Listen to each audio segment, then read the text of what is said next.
Bună! Bine ai venit și mă bucur să te am aici alături de mine. Să știi că am curățat spațiul chiar înainte de a începe și etalarea și m-am gândit să mai sun puțin din clopoțel, așa am simțit. Doar puțin tel. Vreau să văd cine te iubește în această citire, în această etalare. Am să dau un pas înapoi și să știi că voi respira profund pentru a mă relaxa, a deveni prezentă și a îmi deschide centrii energetici pentru a prinde din energia ta. În același timp voi da și un pas înapoi pentru a prinde din energia ta și a mă scoate pe mine din ecuație într-un fel sau altul, deși e cam mult spus. Pentru că noi toți suntem unul și, sau una și aceeași persoană, suntem una, cum vrei tu. Suntem uniți. Ok, hai să vedem. Cine te iubește? Cine te iubește?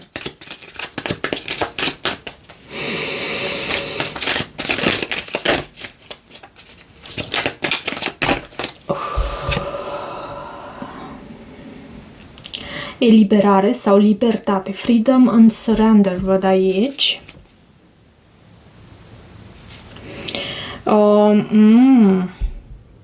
Enemy, watch your back.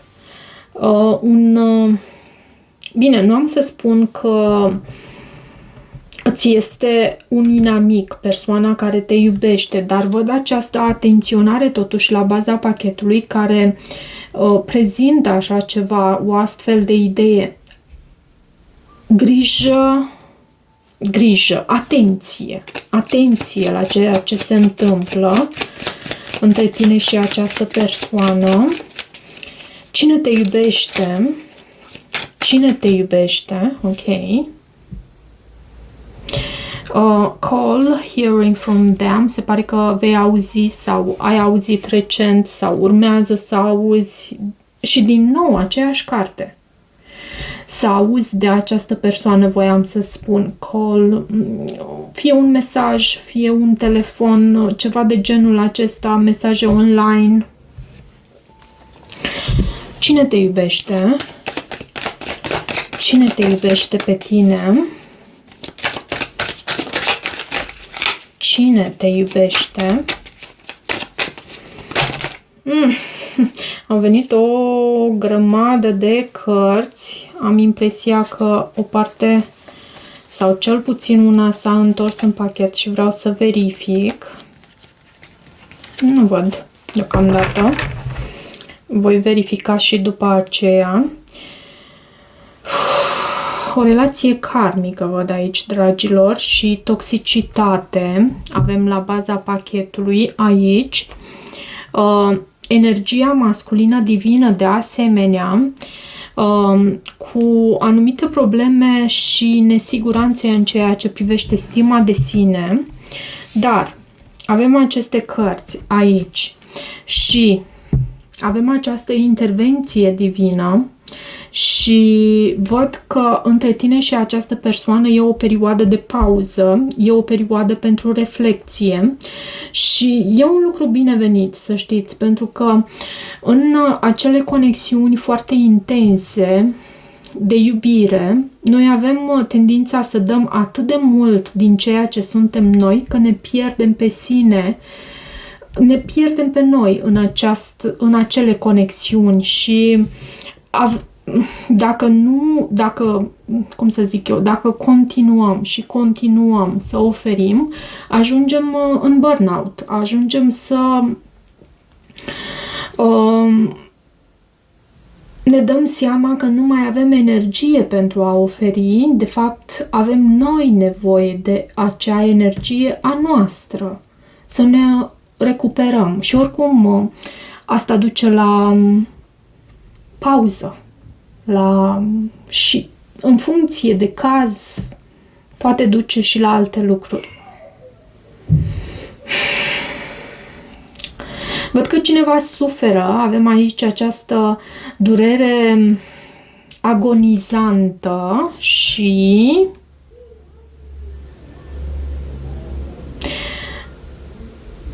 non-committal, independent. Cineva și-a ales independența aici. Nu știu, dacă este vorba despre energia feminină sau despre energia masculină. Aici văd energia feminină, o persoană independentă, o persoană îngrijită, o persoană care știe ce își dorește de la viață și a ales libertatea și cumva s-a predat universului pentru a-și regăsi libertatea. Ok, hai să vedem, să clarificăm, avem destul de mult de lucru aici. Ce este cu această libertate? Surrender. Ce este cu această libertate? Freedom. Ce este aici cu această libertate? Cine te iubește pe tine?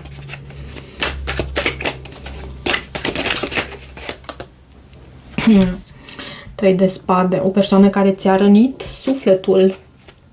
Asul de spade. Sau o persoană care chiar te-a pus în trio. Măi, dar ce este cu aceste energii? Și am încercat să fac o citire mai dulce, așa, mai cu zahăr.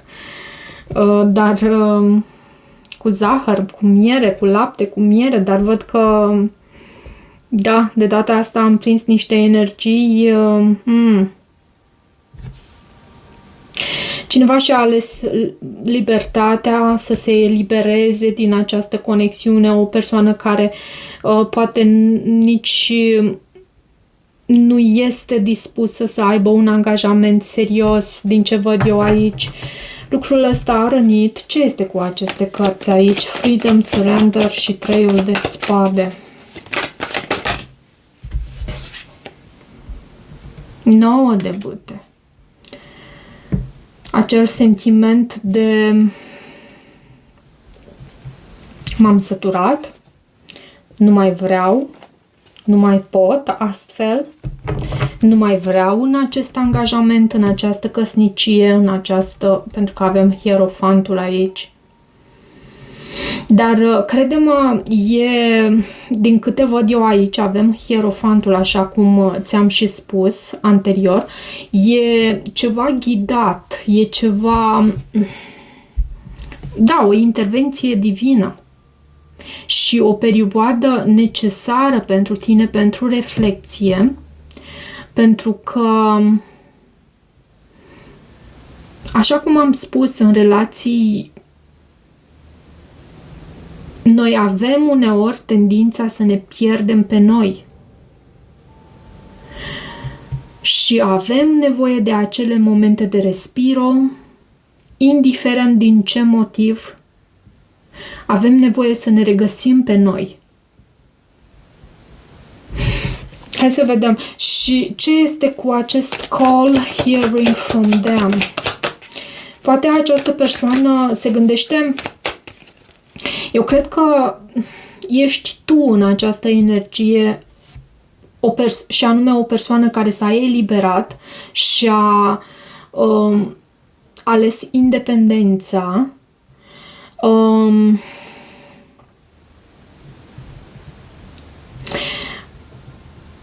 Și ai ales să te vindeci de această conexiune, tocmai pentru că luptele erau mult prea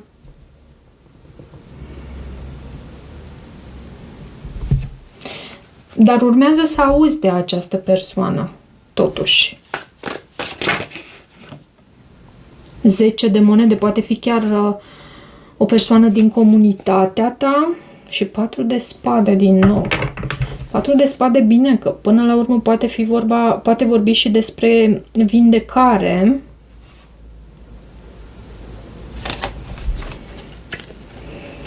E o persoană cu care tu ai încheiat, în ceea ce privește cine te iubește, e o persoană cu care tu ai încheiat ceva anume, ți-ai ales independența. Există răni sufletești aici? Și vom vedea cum a intervenit sau de ce a intervenit aici divinitatea când vom ajunge aici. Și durerea agonizantă, suferință.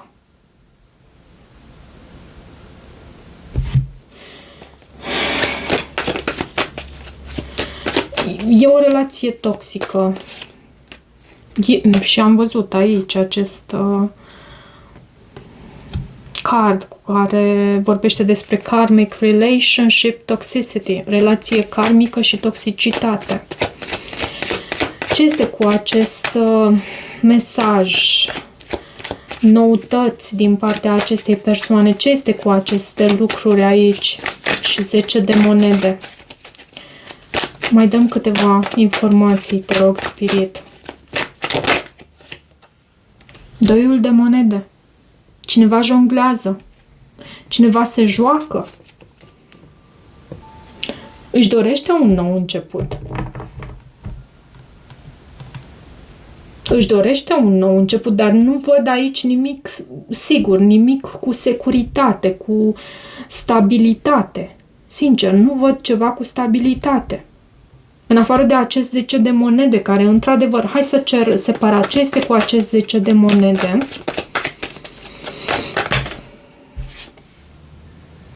Regina de cupe te reprezintă pe tine, sau un semn de apă, un rac, un pește, un scorpion, și lumea la baza pachetului. Tu cred că ai ajuns în acel moment în care, posibil, nu știu dacă sigur însă, dar ai ajuns în acel moment în care nu mai poți să simți. E mult prea mult. E îndeajuns.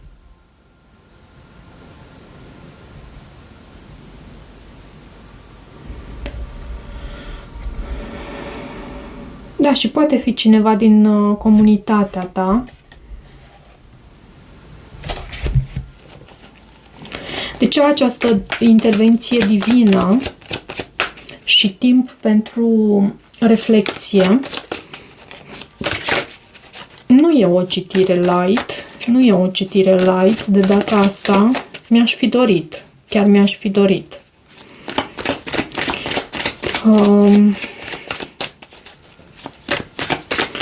De ce această intervenție divină? Și să știi că simt ca o țepușă înfiptă în centrul inimii mele, ca un junghi, ca o durere acolo. Ce este cu această durere? 8 de spade, sentimentul acela că ești blocat, și regele de cupe. Și uite, vezi tu, regele și regina de cupe avem aici.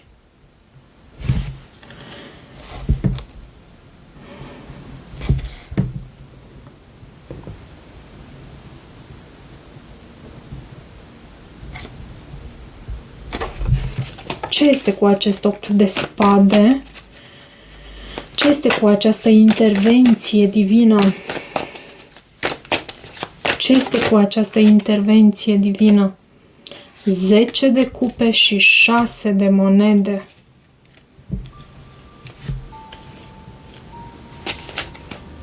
Și 5 de cupe. Cumva voi ați fost forțați să vă retrageți unul în colțul fiecăruia, fiecare în colțul vostru. Asta reprezintă intervenția divină, pentru că intensitatea probabil dintre voi era mult prea mare. Trăirile voastre aduceau suferință și ați ales, unul dintre voi a ales să se elibereze. Nu cred că amândoi. Există iubire aici? Am întrebat până la urmă cine te iubește, dar e o situație extrem de complicată. În ceea ce am prins eu astăzi aici, e o situație extrem de complicată. Și suferință agonizantă, durere.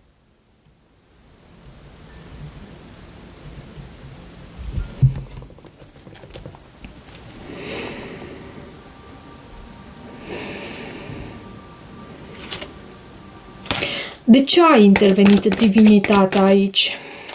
Hai să mai întreb. Să mai întreb. De ce a intervenit divinitatea aici? Asul de monede și 10 de spade.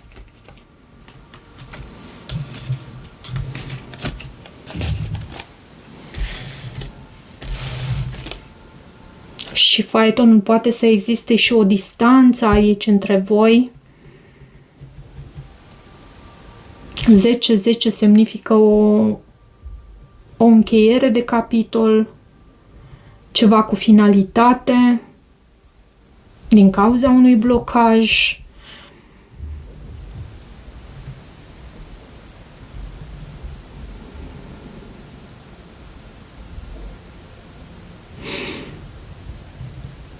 Da.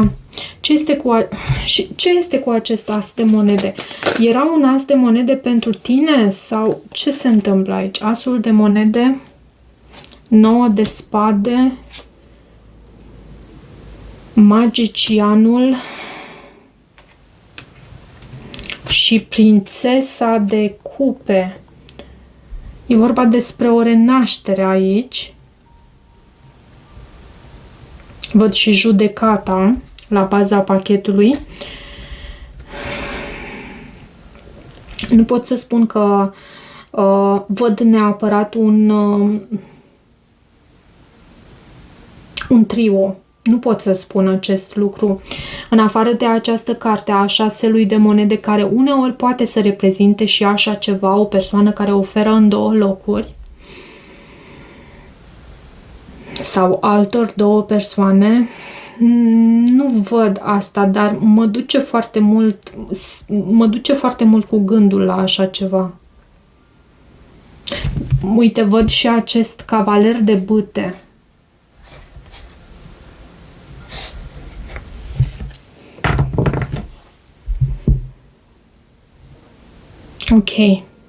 Ok.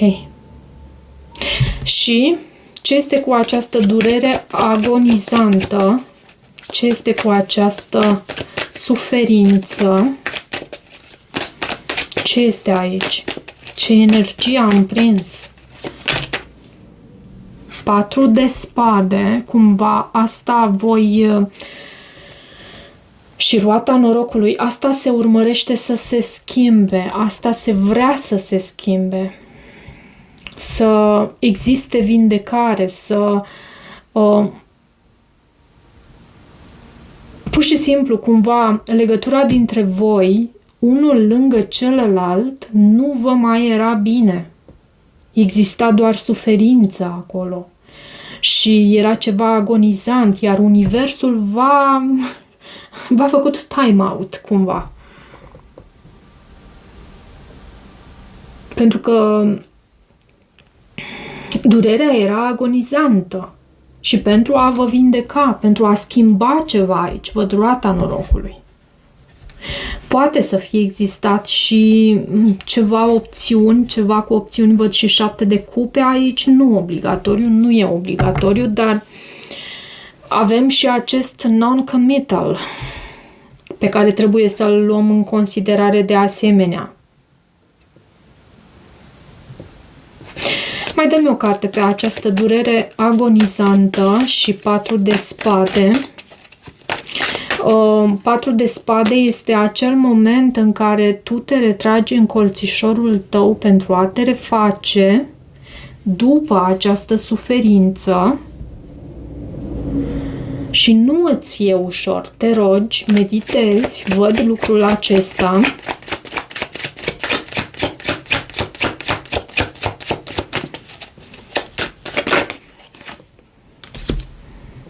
Regina de bâte, ești tu.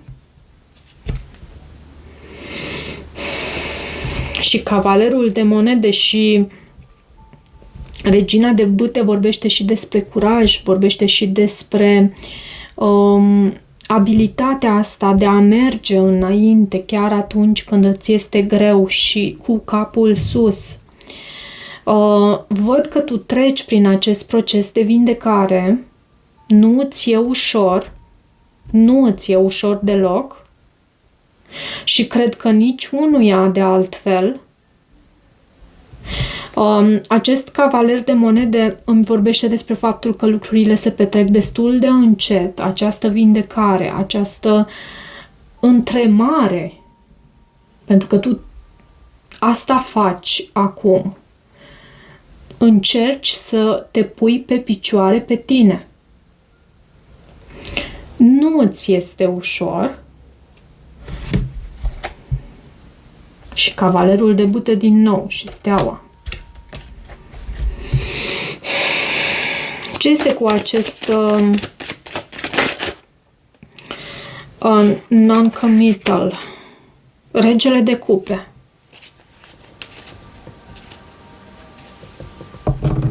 Relație.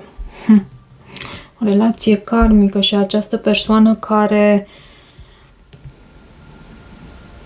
Regele de cupe poate să reprezinte, bineînțeles, un rac, un scorpion, un pești.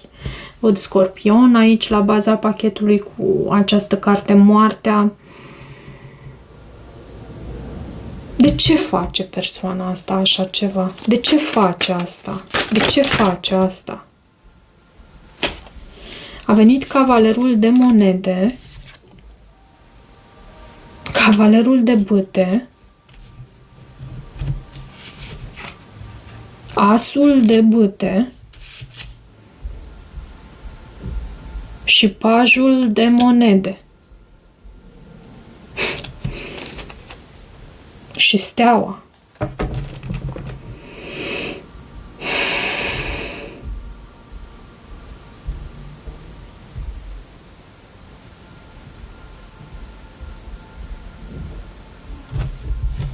Ce e aici, mai? 8 de monede. Hierofantul. Cred că ai dat prea mult acestei persoane. Ai oferit prea mult. Cumva își permite.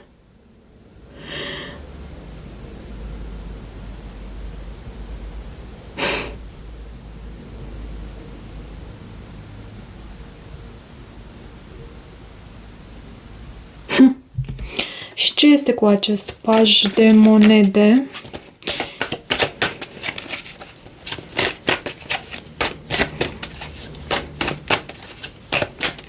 Ce este cu acest paj de monede? Diavolul, ceva toxic. Această persoană îi place toxicitatea, adică îi place. E mult prea obișnuită cu toxicitatea pentru a ști ea însă și această persoană cum să iasă din toxicitate. Posibil să existe și o distanță aici între voi. Văd 6 de spade la baza pachetului și ce are să îți transmită această persoană, deși a ieșit o citire, dragilor, nu mă așteptam, chiar nu mă așteptam. Ce are să îți transmită această persoană? Ai avut dreptate. Cu ceva anume, tu ai avut dreptate.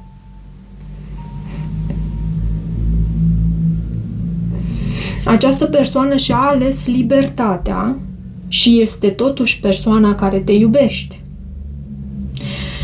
Pentru că nu era în stare, nu era capabilă să meargă în spațiul inimii.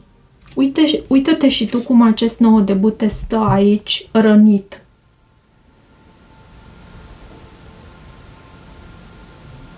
Cu mâna pe frunte sau la frunte. Și a ales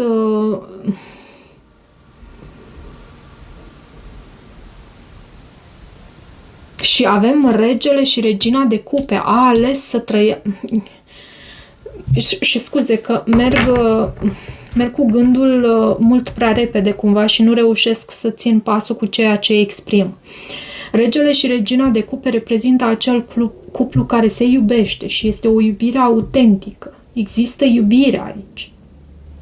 Dar această persoană a ales să se elibereze. Posibil să afli ceva noutăți despre această persoană.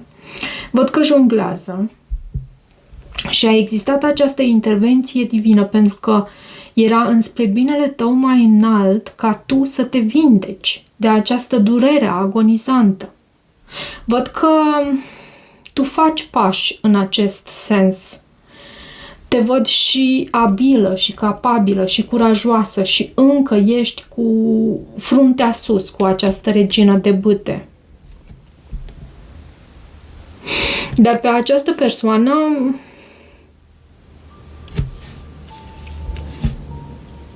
și o văd cum zi după zi se afundă în această toxicitate din care e ca într-un labirint din care nu mai știe cum să iasă. Deși gândul, deși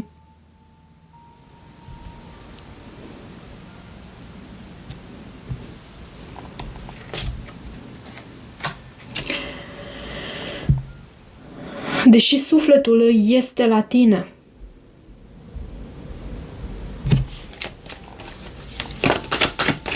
Mai spunem ce mai vrea să transmită această persoană. În ce privință ai avut tu dreptate? În ce privință ai avut tu dreptate? Să vedem dacă iese ceva în acest sens. Mai spunem ceva. Mă vei părăsi, la fel ca și ceilalți sau celelalte. Ea a apăsat pe butoane. You've triggered me.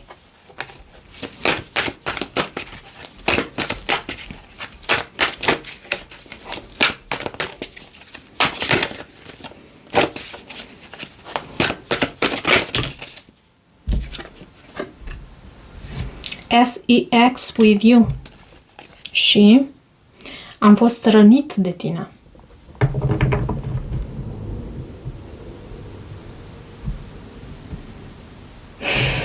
Deci nu spun că această persoană are probleme. Cred că are mari probleme.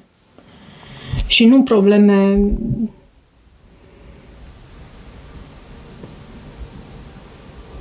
de genul taxelor, impozitelor sau ce știu eu ce alte.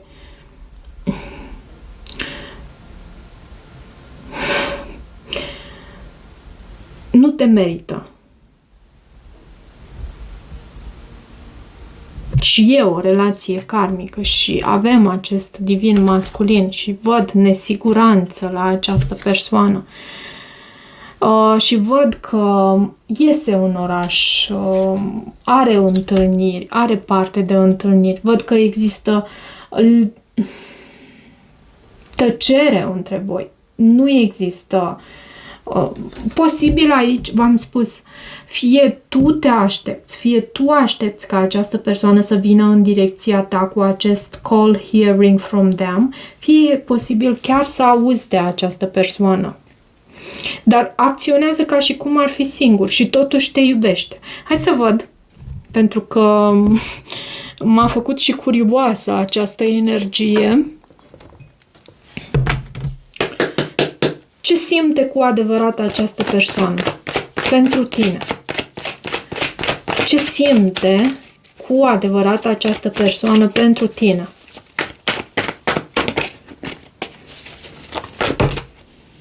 Nouă de monede. Și 2 de monede. Și 5 de bâte. Cred că este și o persoană extrem de posesivă. În același timp, te vede în această energie a 9 de monede. Cu 2 de monede oscilează când își alege independența în mintea sa, când de fapt își dorește să vină înspre tine și uite ce cărți avem care vorbesc despre așa ceva, când de fapt își dorește să vină înspre tine și să fiți împreună, să existe succes aici, în această legătură. Ce simte cu adevărat această persoană pentru tine? Ce simte cu adevărat această persoană pentru tine? Regele de cupe, regele iubirii.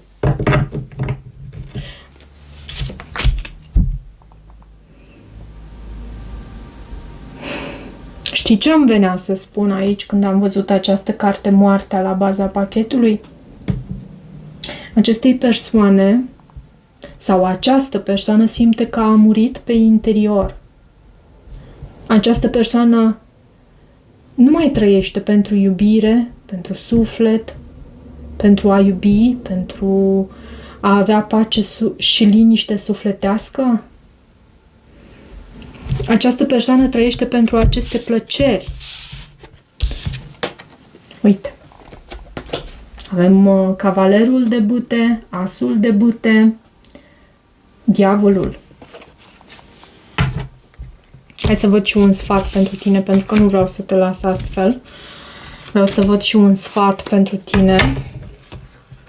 O citire. Care e sfatul pentru tine?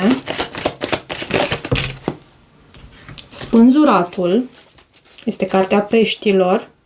7 de bâte. Ok. Care e sfatul pentru tine? Care e sfatul pentru tine în acest 8 de monede și pajul de cupe?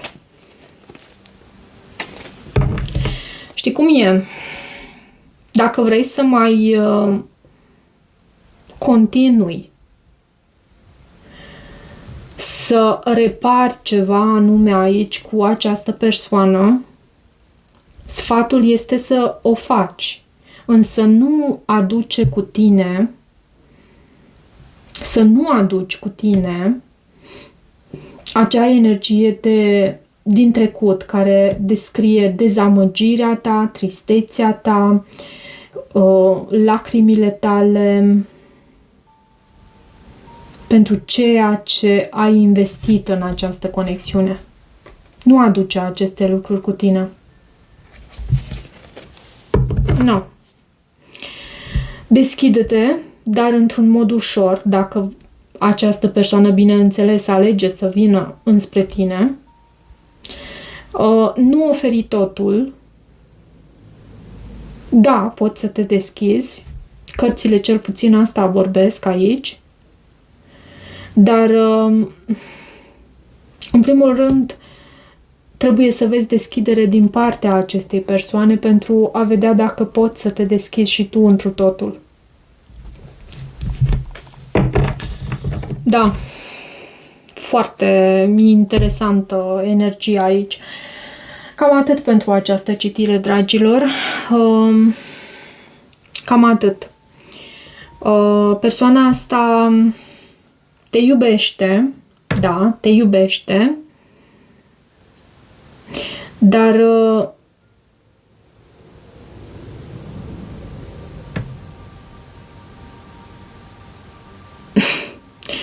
dar atât.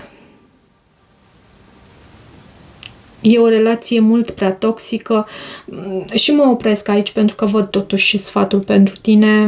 Poate